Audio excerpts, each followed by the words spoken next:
Live look at Ferguson right now, where things are calm after a violent night there. We are waiting to see if protests and riots will fire back up again. We've watched many clashes in Ferguson since this summer between protesters and police officers. We wanted to know what's being done right here in West Michigan to avoid scenes like what we have seen in Ferguson and build relationships between officers and the community.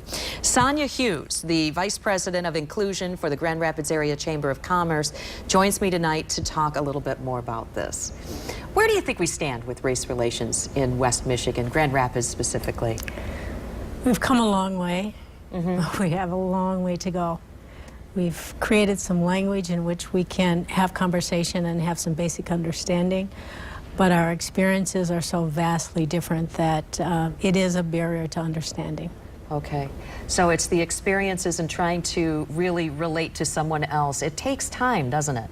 It does take time, and if you don't see it, if you're not experiencing it, you challenge a person's reality, and it makes that another difficult way in which we judge one another. So if I'm telling you I'm experiencing something, and it's not just a personal interaction, but it's something within an institution that's causing unfair outcomes, or racialized outcomes, that's where we can talk about data, and that's where we can really talk about the impact. And that's where I believe Grand Rapids is gaining some traction on the conversation. Well, that's good to know. What do you think needs to be done to get even stronger? I mean, how do you think that we can actually move forward from here? Those are some pretty scary pictures, you know, when we see what goes on in Ferguson. We want to make sure that we're on the right track. How can we get better?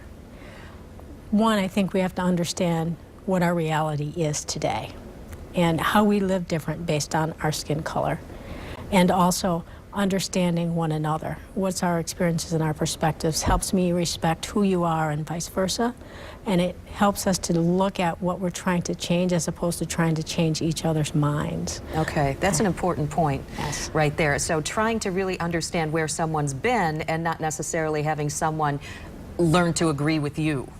Yes. So I can talk to you about the disproportionate death rates in African American children. You don't have to agree with why it's happening, but you can see that it's happening. And there's a way in which we can improve those outcomes, and we can do it together as a community.